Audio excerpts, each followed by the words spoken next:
Tanah Ais Timur berdiri SMA Negeri 1 Darul Ihsan, tempat kami mengejar mimpi, meraih cita-cita di sana. Dengan ilmu yang mengalir seperti sungai yang mengalir, kami berguru dan berjuang untuk masa depan terang.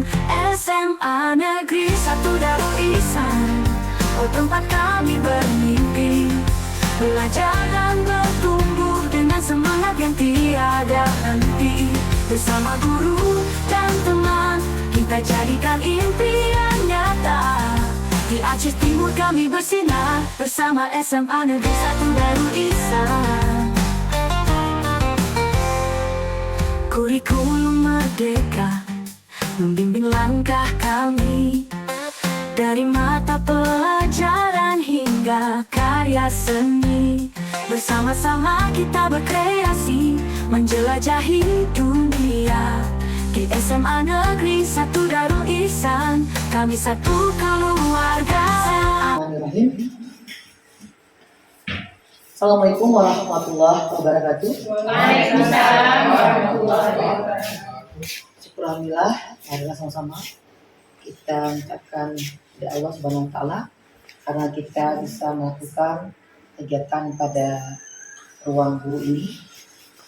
Yang pertama sekali yaitu kita awali dengan menyanyikan lagu Indonesia Raya. Para guru kami harap untuk berdiri semua.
Selanjutnya kita akan menyanyikan lagu Mas SMA Negeri 1 Darul Ihsan.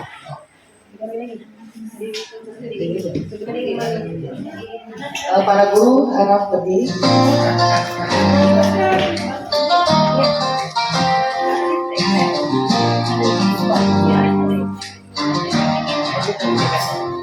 Di Tanah Ais Timur berdiri SMA Negeri 1 Darul Ihsan, tempat kami mengejar mimpi, meraih cita-cita di sana. Dengan ilmu yang mengalir seperti sungai yang mengalir, kami berguru dan berjuang untuk masa depan terang. SMA Negeri 1 Darul Ihsan, oh tempat kami bermimpi, belajar dan bertumbuh dengan semangat yang tiada henti. Bersama guru dan teman, kita jadikan impian nyata. Di Aceh Timur kami bersinar, bersama SMA Negeri 1 Darul Ihsan. Kurikulum merdeka membimbing langkah kami, dari mata pelajaran hingga karya seni. Bersama-sama kita berkreasi, negeri, satu darul ihsan. Kami satu keluarga SMA negeri, satu darul ihsan. Oh tempat kami bermimpi, belajar dan bertumbuh dengan semangat yang tiada henti. Bersama guru dan teman, kita jadikan impian nyata. Di Aceh Timur kami bersinar, bersama SMA negeri, satu darul ihsan. Di setiap sudut ruang belajar, cerita dan prestasi tercipta. Kami berani mencoba, kami bangkit dari kegagalan. Di Aceh Timur kami berdiri teguh dalam semangat kebersamaan. SMA negeri, satu darul ihsan, membangun generasi penerus bangsa.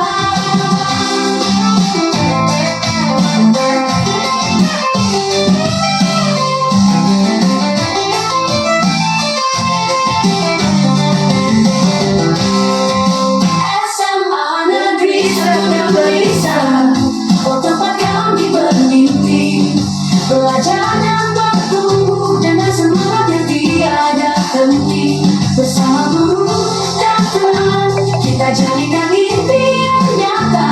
Di Aceh Timur kami bersinar, bersama SMA negeri, satu darul ihsan.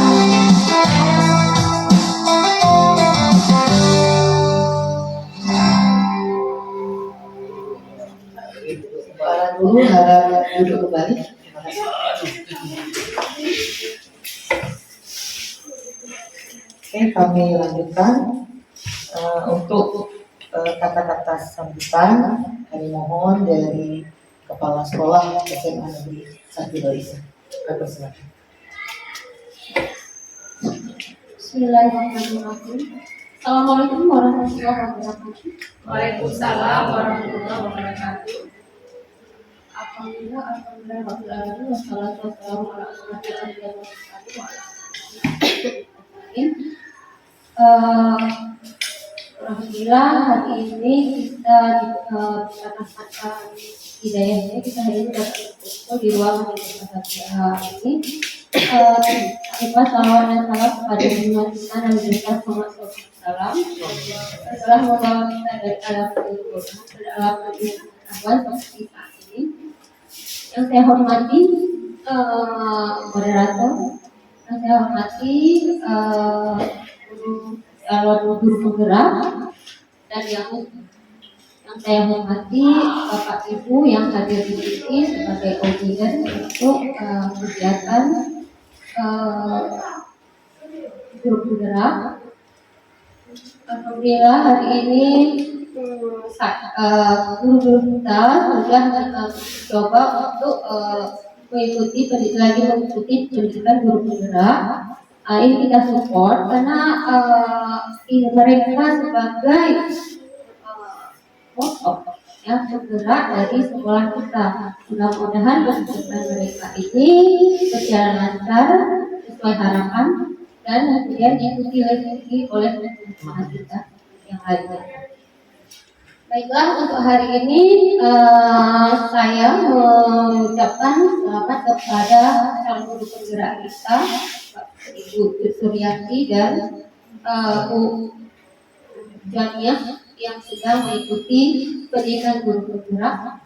Semoga nanti kedepannya menjadi contoh kepada siswa kita yang pendidikannya atau karena ini adalah merupakan kita semua adalah pemimpin pembelajaran. Semoga anak-anak kita mendapat pendidikan yang layak sesuai kebutuhan dan semua pembelajaran itu berpusat kepada siswa, karena motto dari guru penggerak adalah yang pertama tergerak, kita tergerak, kemudian bergerak dan menggerakkan.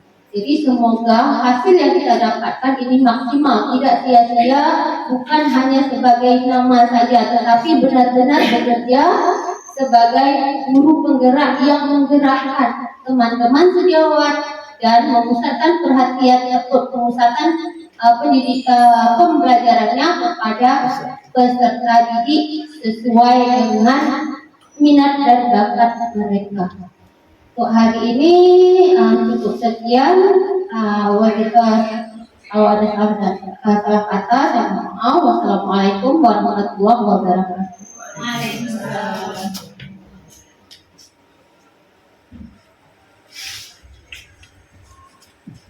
Terima kasih atas sambutan dari Kepala Sekolah Sekolah Negeri 1 Dalisan. Selanjutnya kita akan menyimak pemaparan pemahaman budaya positif yang akan diberikan oleh Ibu Cut Suryanti SPD dan Ibu Jamia SPD GR. Kami persilakan dengan segala hormat.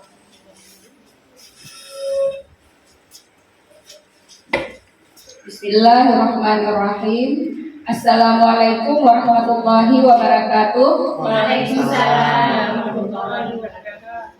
Puji syukur kehadirat Allah Subhanahu wa Ta'ala yang telah melimpahkan rahmat beserta karunia-Nya kepada kita semua, sehingga kita dapat berkumpul bersama di ruangan yang sederhana ini untuk mengikuti acara diseminasi budaya positif di SMA Negeri 1 Darul Ihsan dalam rangka memenuhi salah satu tugas modul 1.4 bersama saya, Ibu Cut Suryanti dan Ibu Jamia SPD. Kemudian tidak lupa pula mari sama-sama kita sajikan kepangkuan Nabi besar Muhammad SAW yang telah membawa kita dari alam kebodohan ke alam yang berilmu pengetahuan sebagaimana kita rasakan saat ini. Semoga di kemudian hari nanti kita akan mendapatkan syafaatnya. Hormat saya kepada Ibu Kepala Sekolah SMA Negeri 1 Darul Ihsan, yaitu Ibu Azizah SPD, yang telah memfasilitasi kami dalam mengikuti guru penggerak ini, baik dari segi sarana maupun prasarana. Kemudian terima kasih juga saya ucapkan kepada teman-teman yang telah berhadir pada hari ini. Baiklah, saya akan langsung pada acara kita, yaitu penyebaran budaya positif kepada rekan guru di SMA Negeri 1 Darul Ihsan. Di sini saya bukan mengajar, tapi berbagi pengalaman bersama Ibu. Nanti Ibu juga kita saling berbagi pengalaman ya. Jadi langsung saja kepada pokok acara, yaitu penerapan budaya positif di sekolah SMA Negeri 1 Darul Ihsan. Saya dalam beberapa bulan ini telah mengikuti program guru penggerak dan sudah mempelajari beberapa modul. Ini adalah modul terakhir dari 1.4. Jadi yang harus kami selesaikan dan ini adalah salah satu tugas ya dari modul 1.4, yaitu tentang budaya positif di sekolah kita. Jadi mengapa budaya positif ini perlu dibudayakan di SMA Negeri 1 Darul Ihsan atau di lingkungan sekolah kita ini? Karena kita melihat banyak sekali pergeseran moral dari peserta didik kita. Kemudian juga kelalaian dan kekeliruan dari kita sendiri, baik dari peserta didik maupun dari kita sendiri. Maka dengan itu saya Ibu Cut Suryanti dan Ibu Jamia ingin memaparkan tentang penyebaran pemahaman budaya positif di sekolah kita. Jadi saya langsung aja pada pokok pembahasannya. Di sini pendidikan menurut Ki Hajar Dewantara adalah menuntun segala kodrat yang ada pada anak, baik kodrat alam maupun kodrat zaman, sehingga mencapai keselamatan dan kebahagiaan yang setinggi-tingginya, baik sebagai manusia maupun sebagai anggota masyarakat. Jadi di sini guru bukan hanya mengajar saja tugasnya ya. Jadi di sini guru harus memberi motivasi terhadap siswa-siswinya dan mendorong siswa-siswinya ke arah yang lebih baik agar tujuan pembelajaran kita tercapai semaksimal mungkin. Ya. Kemudian kita lanjut. Hari ini kami akan memaparkan konsep inti budaya positif pada modul 1.4, yaitu yang pertama adalah perubahan paradigma belajar. Kemudian kebutuhan dasar manusia, keyakinan kelas, disiplin positif, motivasi perilaku manusia, dan nilai-nilai kebajikan. Di sini juga ada posisi kontrol guru dan segitiga restitusi. Ini saya akan memutarkan video, salah satu video. Silahkan nanti Ibu menontonnya dan memperhatikannya.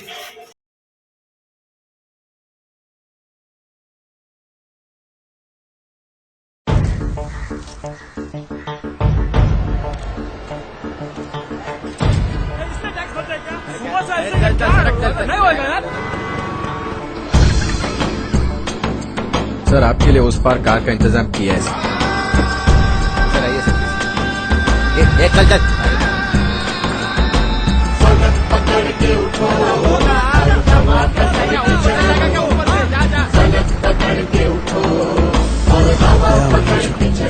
I hate this country. तुम चलो तो हिंदुस्तान चले, तुम चलो तो हिंदुस्तान चले, तुम चलो तो हिंदुस्तान चले, तुम चलो तो हिंदुस्तान चले। लगा हाथ के सूरज सुबह निकाला करे, हथेलियों में भरे धूप और उछाला करे। ओ लगा हाथ के सूरज सुबह निकाला करे, हथेलियों में भरे धूप और उछाला करे। उफक पे पाँव रखो और चलो अकड़ के चलो, उफक पे पाँव रखो और चलो पकड़ के चलो, फलक पकड़ के उठो और हवा पकड़ के चलो, फलक पकड़ के उठो और हवा पकड़ के चलो। तुम चलो तो हिंदुस्तान चले, तुम चलो तो हिंदुस्तान चले, हिंदुस्तान चले।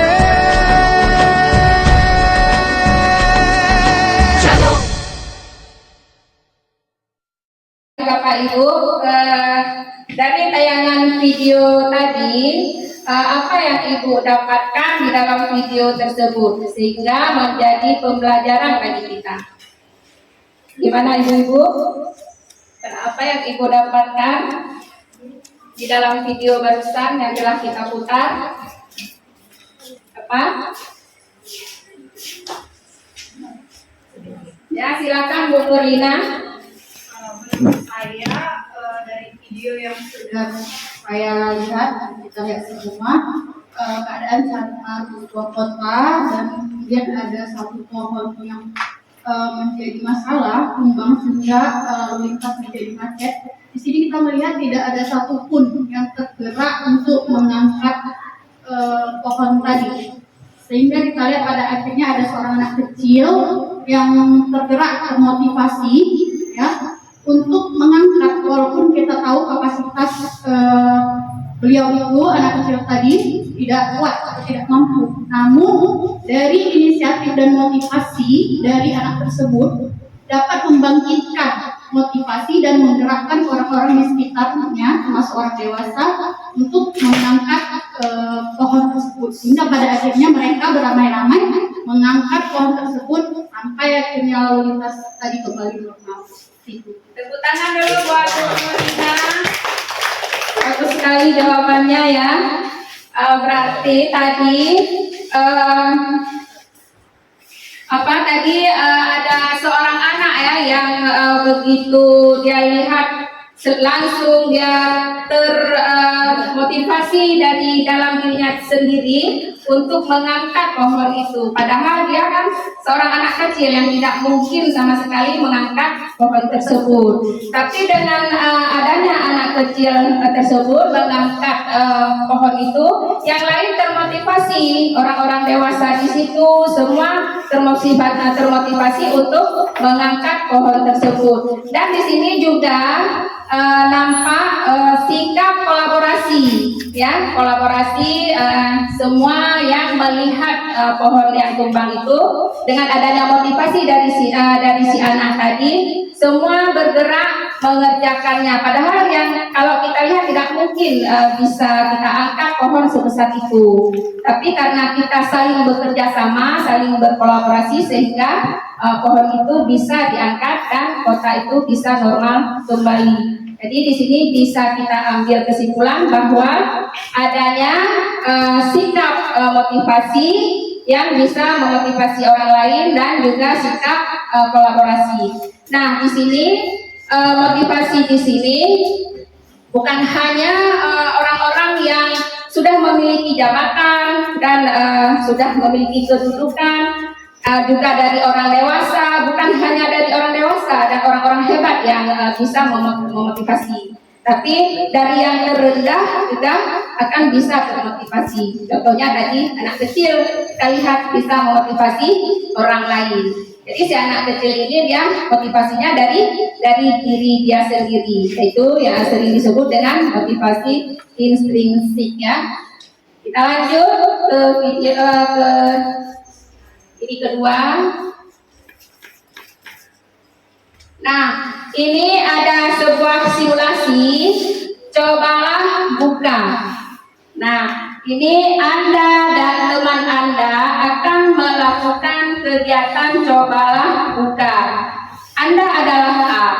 Nah, tugas Anda adalah mengepalkan salah satu tangan Anda. Coba Anda bayangkan bahwa Anda menyimpan sesuatu yang berharga di dalam kepalan tangan Anda. Kemudian Anda perlu menjaga benda tersebut sekuat tenaga Anda, karena begitu pentingnya untuk kehidupan Anda. Ini di sini nanti ada 2 orang ya. Kemudian tugas si B atau rekan Anda adalah mencoba dengan segala cara untuk membuka kepalan tangan Anda. Teman Anda B boleh membujuk, menghardik, kemudian boleh mengintimidasi, kemudian juga boleh memarahi, menggoda, menggelitik, bahkan menawari harta bendanya. Contohnya seperti uang, mobil, dan sebagainya. Ini saya minta 2 orang untuk maju ke depan untuk simulasi saya ini. Siapa yang mau, ibu-ibu? Yang mau berbagi? Bu Nurjana ya. Silakan Bu Nurjana dengan Bu Rina ke depan. Ya. Ibu Nurjana yang A, Bu Nurjana ya. Yang B berarti Ibu Rina. Ini Bu Rina. Coba tanyakan sama. Oke, dimulai. Kita mulai ya. Assalamualaikum warahmatullahi wabarakatuh. Bu Nurjana, saya mau bertanya, boleh nggak saya tahu apa itu yang ada di dalam kepala ibu? Boleh. Kenapa nggak boleh? Sudah. Boleh ya sayang. Boleh dong, boleh ya. Nanti kalau Ibu Nurjana mau membuka, Bu Nurjana saya bawa jalan-jalan. Oke. Ataupun gini, nanti kalau memang Bu Nurjana mau membuka, akan saya belikan hadiah. Tadi saya ada hadiah. Atau gini aja. saya akan memberikan sebuah mobil untuk Bu Nurjana jika Bu Nurjana mau membuka kepala tangan ini. Saya sudah punya mobil. Boleh lah, boleh lah, boleh lah, boleh lah. Sekali aja. Sekali aja. Kalau Bu Nurjana mau membuka kepala tangan ini, jabatan saya yang di sekolah saya kasihkan ke Bu Nurjana. Tidak boleh. Tidak boleh. Kalau Bu Nurjana mau membukanya, saya akan berikan 2 muka toko saya untuk Bu Nurjana. Dari saya sudah punya toko sendiri. Bisa juga ya. Jadi gimana ini ya? Kalau nggak nanti saya kritikin kalau kamu dibuka. Boleh? Sama saya suka. Rahasia apa tuh? Susah kali Bu Nurjana ini ya. Ya sudah, kalau begitu saya menyerah saja Bu. Kalau memang Bu Nurjana masih bersikukuh Ibu tidak mau memberitahukan saya apa isi kepala yang ada dalam kepala Ibu, saya menyerah. Yang ada di sini ini hak saya. Cuma saya dengan Allah yang tahu. Ya.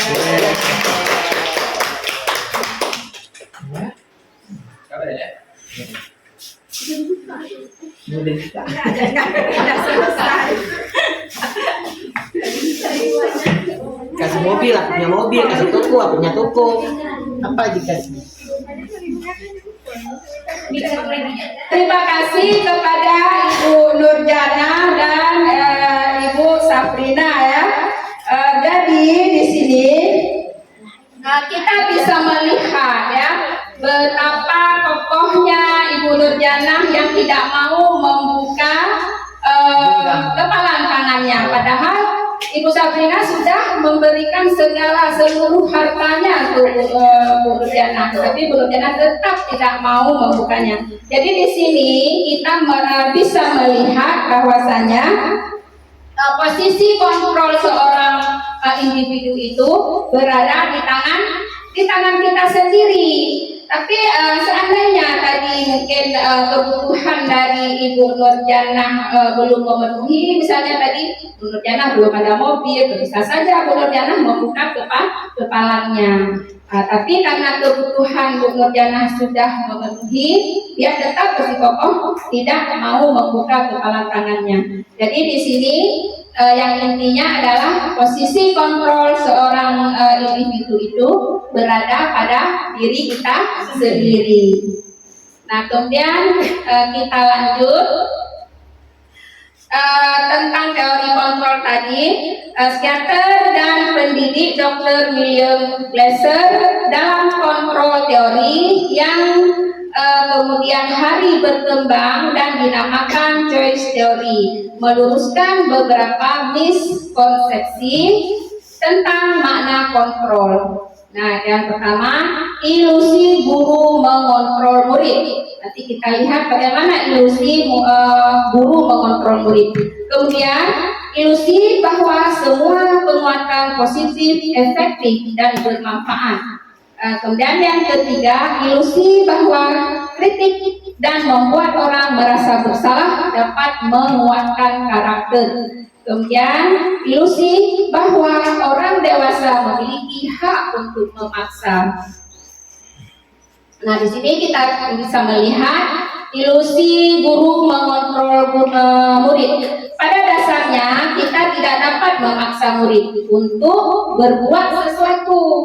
Nah, karena jikalau misalnya nanti siswa tersebut masih mau menerima di saat kita kontrol, berarti posisi dia adalah masih menerima kita mengontrolnya. Di saat dia memberontak, dia tidak mau dikontrol lagi sama kita.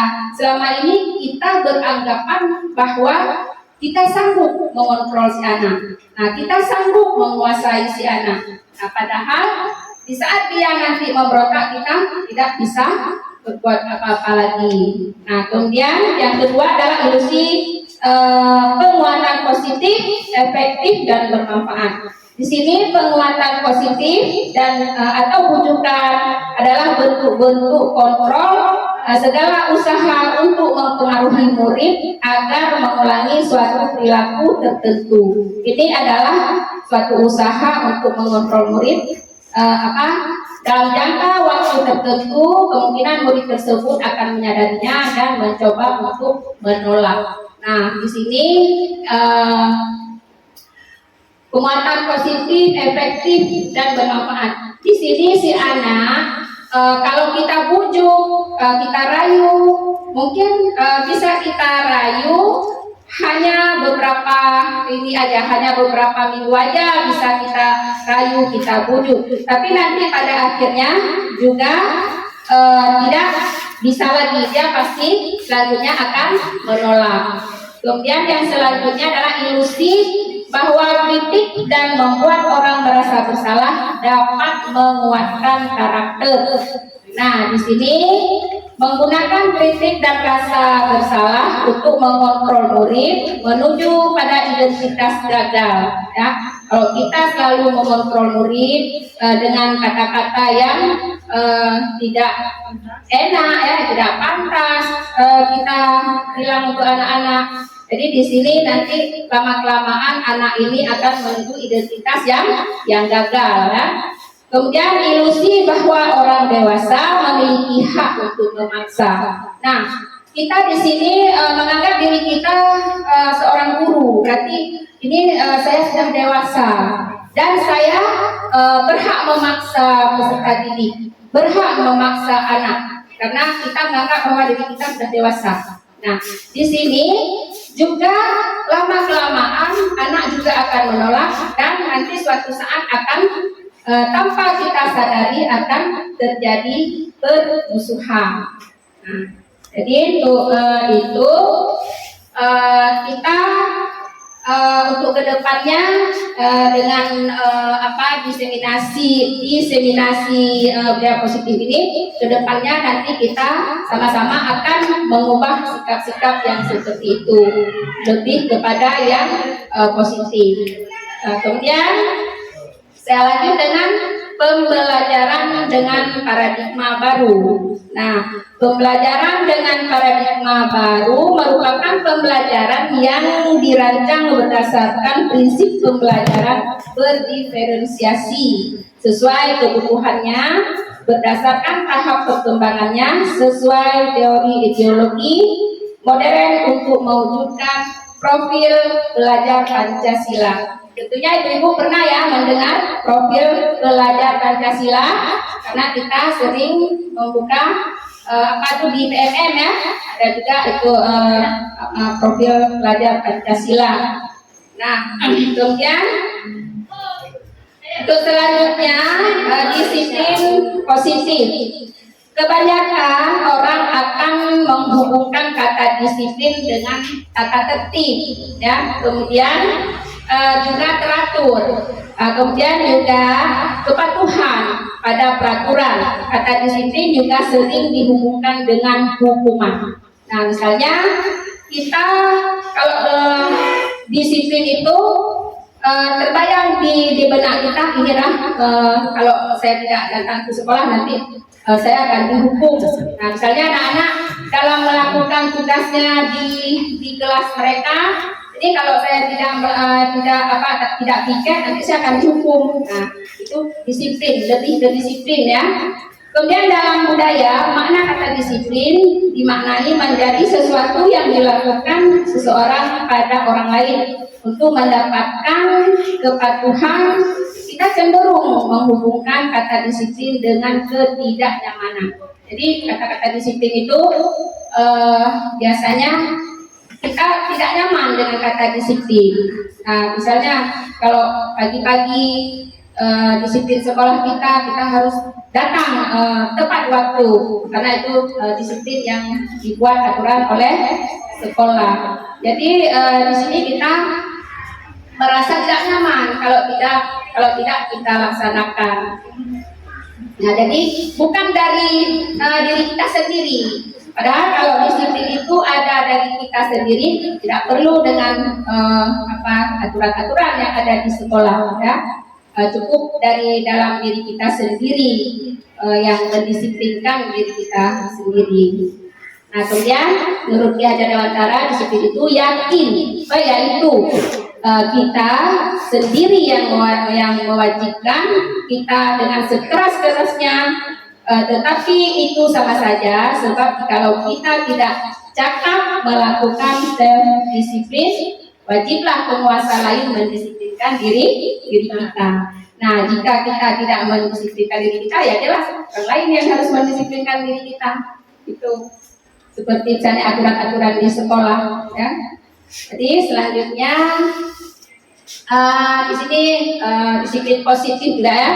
Disiplin berasal dari kata disiplin yang berarti belajar. Kemudian disiplin mengacu pada disiplin diri yang memiliki tanggung jawab terhadap yang dilakukan berdasarkan nilai-nilai yang diyakini. Jadi di sini kita harus meyakini nilai-nilai disiplin tersebut harus ada dari dalam diri kita.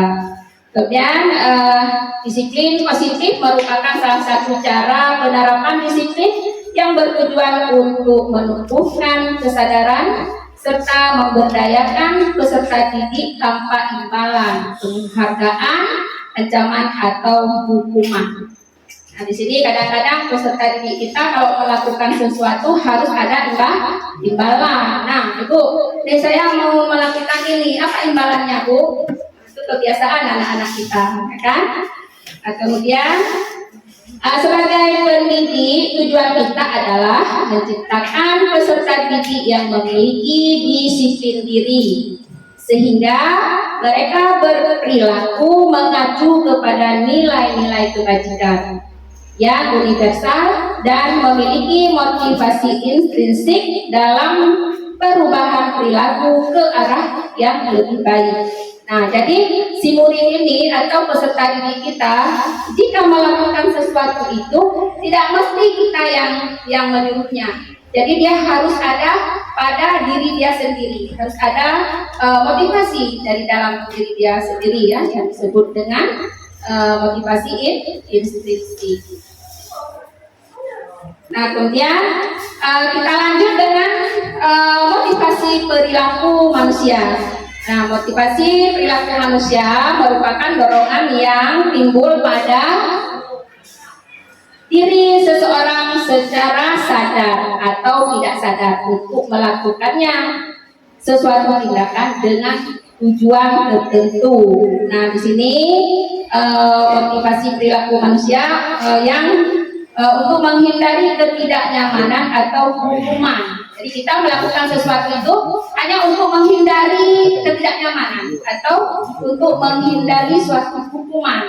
Nah, ini termasuk ke dalam motivasi yang ekstrinsik dari orang lain, ya, bukan dari kita sendiri. Contohnya tadi seperti anak kecil tadi. Nah, jadi dari anak kecil tersebutlah orang-orang lain baru termotivasi. Ini namanya dengan motivasi ekstrinsik. Kemudian untuk mendapatkan imbalan atau penghargaan dari orang lain, ini juga termasuk kepada motivasi ekstrinsik. Nah, kemudian untuk menjadi orang yang mereka inginkan dan menghargai diri sendiri dengan nilai-nilai yang mereka percaya. Nah, ini yang termasuk ke dalam motivasi intrinsik, ya, ibu-ibu. Ini sama tadi sudah saya jelaskan. Kemudian ini kalau hukuman ini tidak berencana, terjadi secara tiba-tiba ya. Kemudian murid tidak tahu apa yang akan terjadi dan tidak dilibatkan. Kemudian kalau hukuman itu bersifat dari satu arah, hanya dari kita ya. Kemudian berupa hukuman fisik atau psikis. Kemudian kalau konsekuensi terencana, disepakati atau sesuai peraturan. Kemudian murid tetap dibuat tidak nyaman. Sikap guru selalu memonitor murid. Di sini kalau konsekuensi ini si murid atau peserta didik dia tetap merasa tidak nyaman karena masih pada posisi konsekuensi. Nah, kemudian pada posisi restitusi, proses menciptakan kondisi untuk murid memperbaiki kesalahannya. Kemudian proses kolaborasi yang mengajarkan murid untuk mencari solusi sendiri. Jadi di restitusi ini prosesnya yaitu menciptakan kondisi murid ya kalau sudah berbuat kesalahan dia nanti akan memperbaiki dirinya sendiri ya dan berkolaborasi dengan kita nanti apa keluhan dia. Itu contohnya sudah ada tadi ibu-ibu ya. Terus lanjut. Nah ini dia mencatat, ini tindakan guru ya, mencatat 100 kali di dalam buku kalimat. Saya tidak akan terlambat lagi karena terlambat ke sekolah. Nah ini hukuman atau sanksi atau konsekuensi gitu. Coba ini kita isi di sini. Coba ibu pilih apa ini? Konsekuensi atau hukuman? Apa?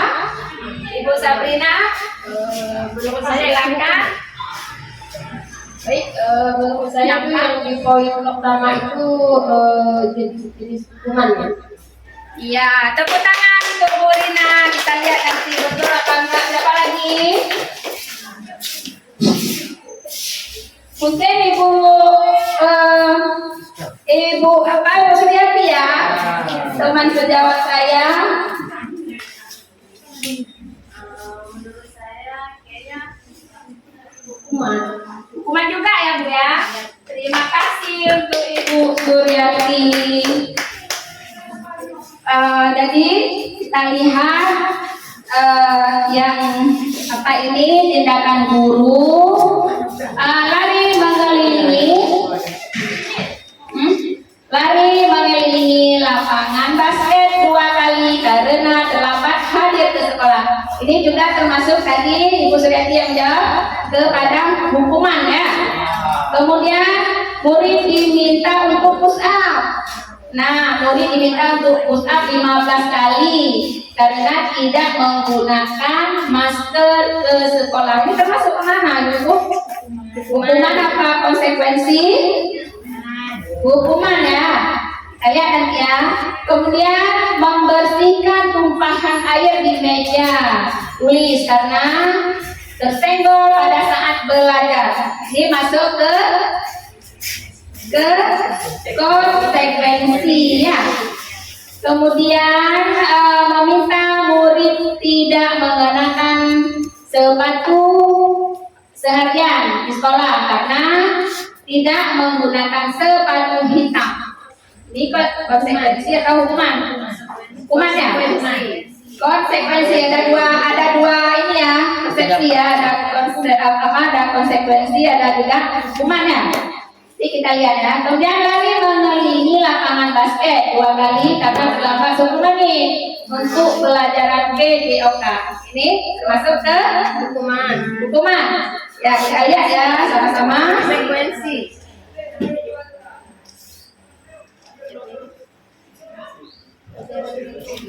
Ya, nih jawabannya ya. Jawabannya. Jadi tadi mencatat 100 kali dalam buku kalimat, saya tidak akan terlambat lagi karena terlambat ke sekolah. Ini adalah suatu hukuman. Nah, kemudian lari mengelilingi lapangan basket 2 kali karena terlambat hadir di sekolah. Ini sudah termasuk ke dalam hukuman. Kemudian menggantikan ke kertas tugas teman yang telah dicoret-coret, ini termasuk ke konsekuensi. Kemudian satu lagi membersihkan tumpahan air juga termasuk konsekuensi. Dan murid disuruh untuk menggunakan sepatu seharian karena di sekolah karena tidak menggunakan sepatu hitam. Ini hukuman ya. Kemudian satu lagi lari mengelilingi lapangan basket 2 kali karena Terlambat 10 menit untuk pelajaran PDOK. Ini juga termasuk ke dalam konsekuensi. Nah, ini perbedaan antara hukuman dengan konsekuensi.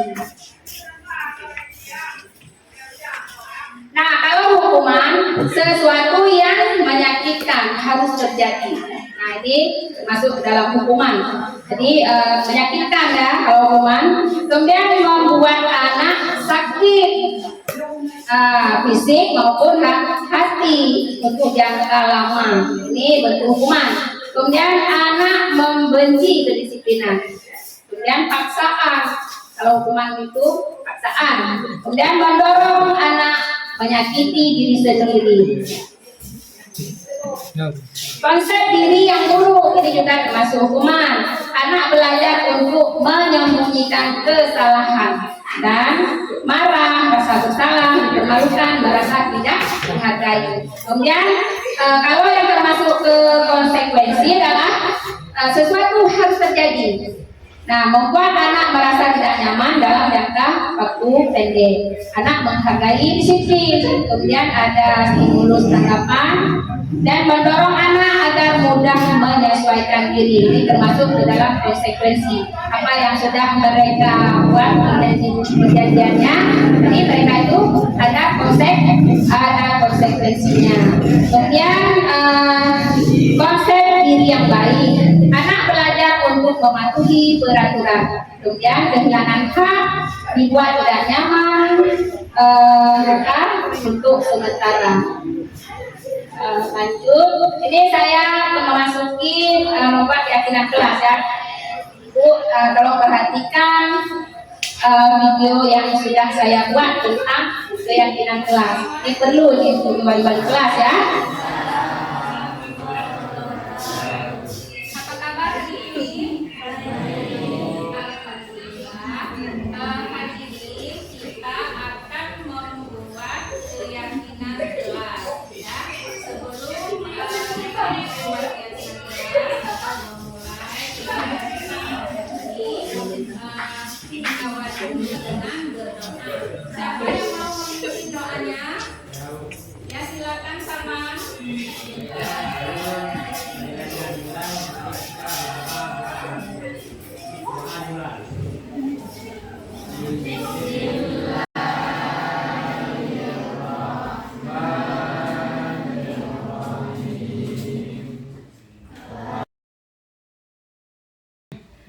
Baik, Ibu absen dulu ya. Ada yang tidak hadir hari ini nak? Ada Bu. Siapa? Oh ya, oh ya, semoga teman kita yang sakit diberi kesembuhan oleh Allah Subhanahu wa taala. Amin. Bisa belajar seperti biasa ya. Nah, sebelum kita mulai pembelajaran, kita melakukan speaking dulu agar kita lebih semangat. Namanya speaking konsentrasi.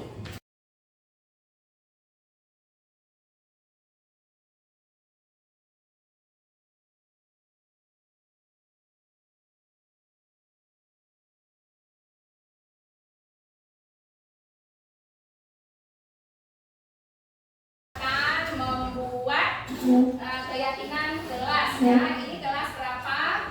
11. Oke, kita akan buat keyakinan kelas 11. Ada yang tahu nggak apa itu keyakinan kelas? Ya. Kesepakatan, bagus sekali. Ada yang lain yang ngerti? Ya, Mola silakan. Peraturan yang berlaku di kelas. Peraturan yang berlaku di kelas. Luar biasa. Tepuk tangan dulu. Jadi keyakinan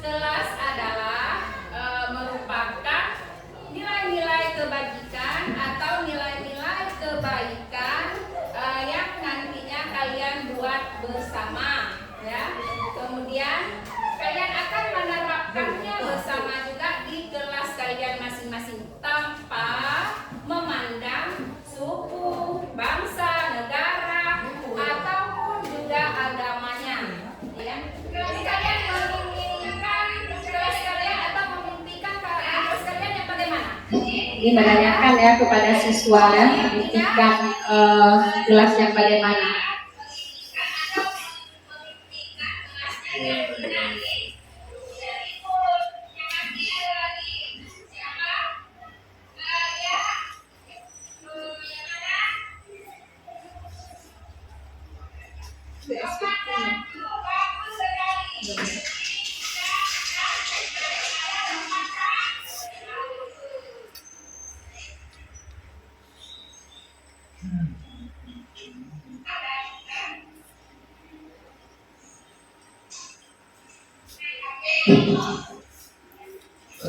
Jadi kita ibu meminta siswa mencatat keyakinannya ya pada kertas yang kita bagikan, dan nanti mereka akan menempelkannya di papan tulis.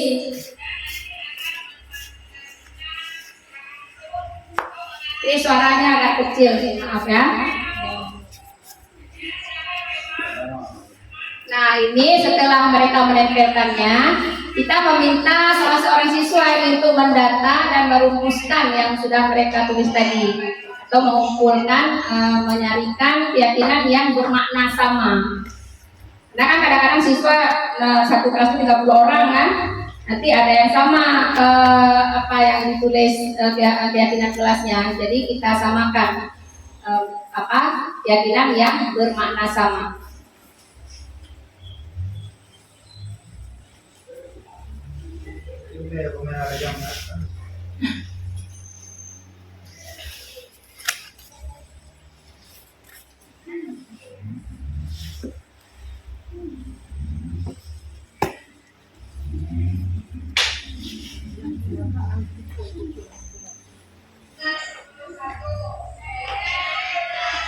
Nah, menyatakan keyakinan, kemudian mengucapkan secara bersama-sama dipimpin oleh ketua kelas ini. Setelah ada kesepakatan keyakinan kelas, ini baru mereka menyatakan sama-sama, mengucapkan ya. Nah ini mengajak siswa memilih desain di Canva, mencetak keyakinan kelas dan menempelnya nanti di karton. Ini mereka juga yang buat. Jadi mereka mencari desain sendiri. Dan yang terakhir ini meminta siswa untuk menandatangani keyakinan kelas yang telah dibuat. Jadi setelah mereka buat keyakinan kelas, masing-masing itu harus ditandatangani. Nah ini hasil keyakinan kelas sudah selesai dibuat ya. Kemudian baru di keyakinan kelasnya ditempelkan, kemudian baru kita minta umpan balik dari siswa. Nah, sudah selesai ya. Kemudian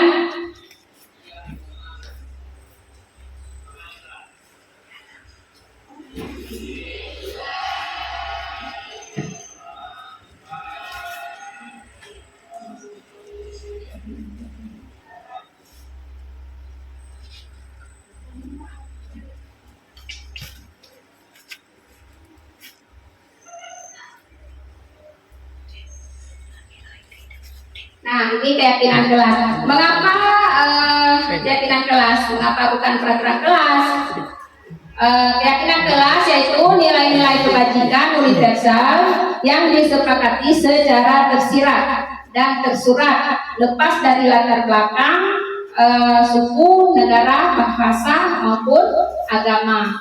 Nah, ini pembentukan keyakinan kelas ya. Yang pertama adalah keyakinan kelas bersifat lebih abstrak. Nah, daripada peraturan yang lebih rinci dan konkret. Kemudian keyakinan kelas berupa pernyataan-pernyataan universal. Kemudian pernyataan keyakinan kelas senantiasa dibuat dalam bentuk positif. Keyakinan kelas hendaknya tidak terlalu banyak sehingga mudah diingat dan dipahami oleh semua warga kelas, tidak bertele-tele ya. Kemudian keyakinan kelas sebaiknya sesuatu yang dapat diterapkan di lingkungan tersebut, dan semua warga kelas hendaknya ikut berkontribusi dalam pembuatan keyakinan kelas lewat kegiatan curhat pendapat.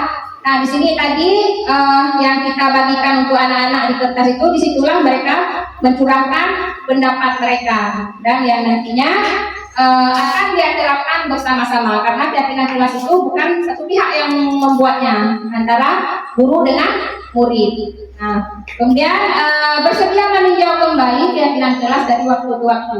Jadi itu setiap saat ditinjau terus. Kalau misalnya perlu dirubah ya dirubah, atau perlu ditambah ya ditambahkan. Ya Ibu.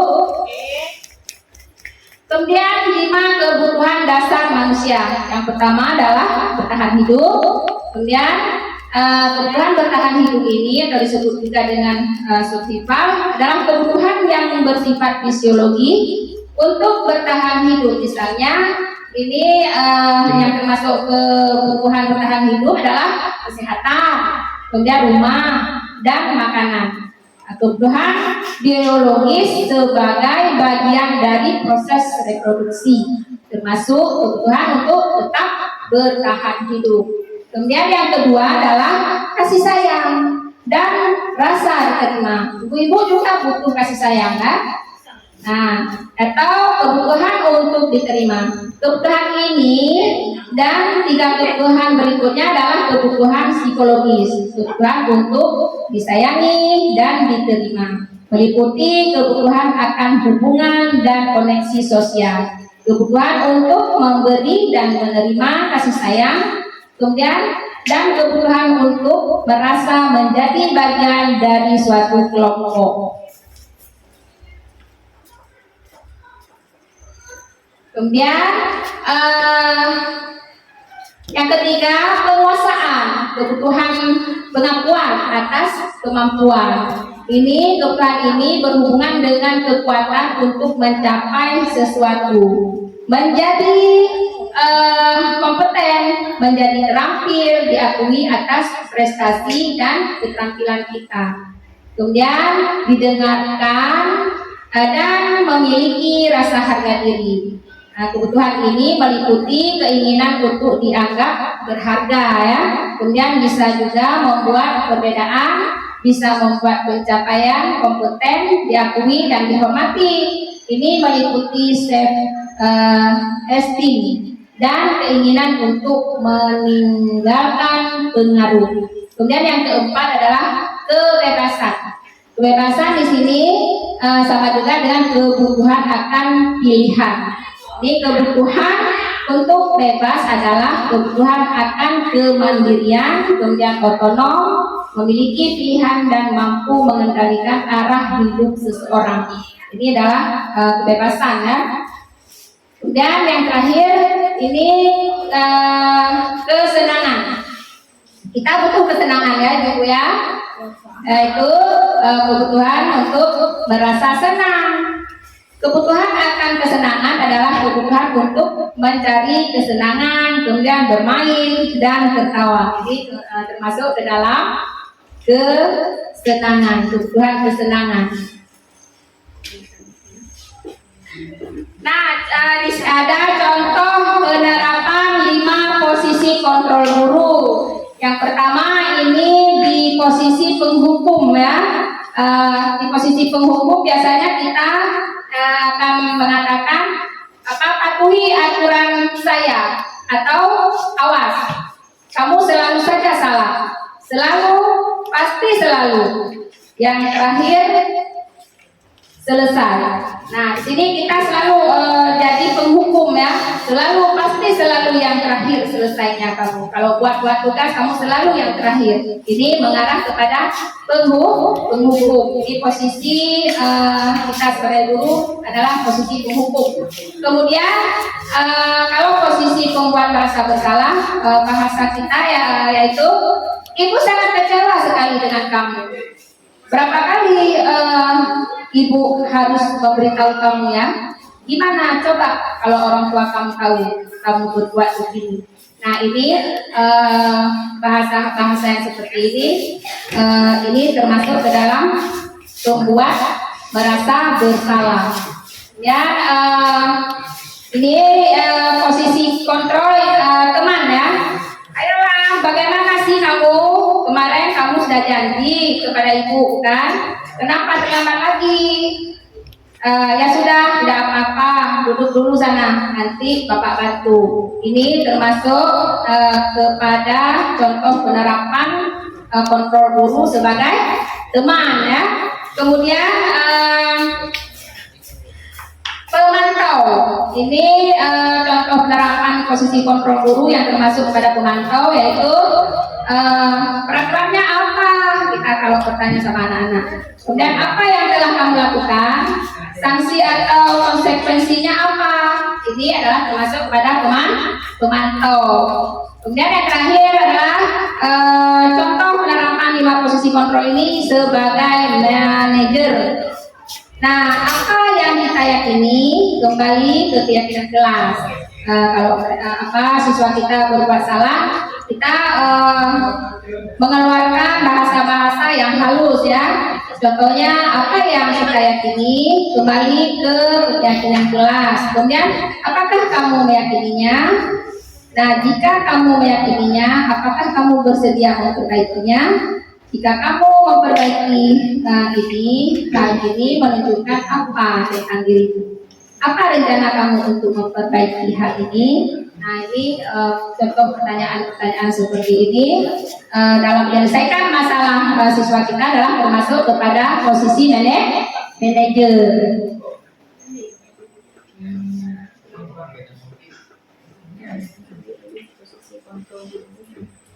Kemudian kita masuk ke dalam segitiga restitusi ya, suatu proses dialog yang dijalankan oleh guru agar dapat menghasilkan murid yang mandiri dan bertanggung jawab. Nah, ini video. Baik Bapak Ibu, ini adalah contoh video segitiga restitusi ya. Silakan ibu-ibu melihatnya atau menontonnya.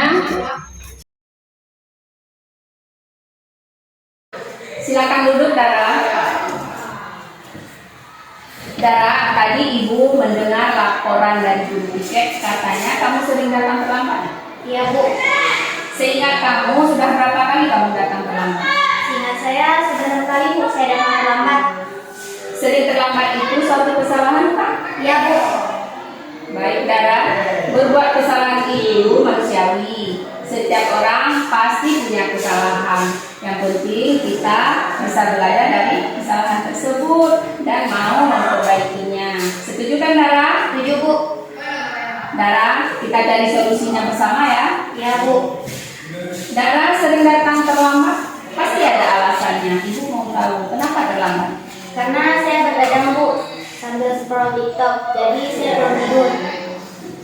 Kalau terlambat datang sekolah, sesuai tidak dengan keyakinan kelas kita? Tidak Bu. Menurut kamu, keyakinan kelas apa yang sudah kamu langgar? Disiplin Bu. Menurut kamu disiplin itu penting tidak? Penting Bu, karena membuat saya datang ke sekolah tepat waktu dan bisa menghargai waktu. Benar sekali, menghargai waktu itu penting dan sangat bermanfaat untuk kita. Seperti kita dapat menghargai orang-orang di sekitar kita, kemudian pekerjaan kita tidak menumpuk, kemudian kita juga melatih rasa kepedulian kita. Iya Bu, saya menyesal sudah sering terlambat dan saya mohon maaf Bu. Iya Dara, sikap yang sangat baik kamu lakukan dengan cara meminta maaf. Menurut kamu, apa yang akan kamu lakukan agar kamu tidak terlambat lagi datang ke sekolah? Saya akan tidur lebih cepat dan tidak bergadang lagi agar tidak datang terlambat lagi ke sekolah. Baik Dara, kamu sudah menemukan solusinya dan ibu akan bekerja sama dengan orang tua kamu agar kamu tidak datang terlambat lagi ke sekolah. Nah, sekarang silakan kembali di kelas dan belajar seperti biasanya ya. Baik Bu, terima kasih. Sama-sama. Jadi ini adalah 3 tahapan berdasarkan teori kontrol ya. Langkah yang pertama adalah kita menstabilkan identitas. Kemudian validasi tindakan yang salah, kemudian menanyakan keyakinan sama siswa aja yang berbuat kesalahan. Kemudian teori kontrolnya, kita semua akan melakukan hal terbaik yang bisa kita lakukan. Kemudian semua perilaku memiliki alasan. Kita semua memiliki motivasi internal. Kemudian pada menstabilkan masalah, bagian dasar dari segitiga bertujuan untuk mengubah identitas anak dari orang yang gagal menjadi, karena melakukan kesalahan, menjadi orang yang lebih baik atau yang sukses. Kemudian berbuat salah itu tidak apa-apa. Kemudian tidak ada manusia yang sempurna. Saya juga pernah melakukan kesalahan seperti itu. Dan kita menyelesaikan masalah ini. Ibu tidak tertarik mencari siapa yang salah, tapi ibu ingin mencari solusi dari permasalahan ini. Ya, kamu berhak merasa begitu. Apakah kamu sedang menjadi teman yang baik buat dirimu sendiri? Ini adalah dalam menstabilkan identitas ya pada tadi segitiga restitusi. Kemudian validasi tindakan yang salah. Ini validasi tindakan yang salah berdasarkan prinsip setiap perilaku berupaya memenuhi sesuatu kebutuhan tertentu ya. Kemudian yang terakhir adalah penutup. Nah, penutup ini saya setelah pemaparan tentang diseminasi budaya positif di sekolah kita.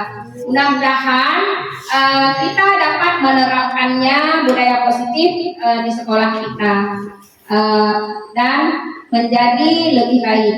Yang dulunya mungkin kita banyak ke hal-hal yang negatif, sekarang kita lebih ke hal-hal yang positif. Nah, demikian saya akhiri. Assalamualaikum warahmatullahi wabarakatuh. Waalaikumsalam.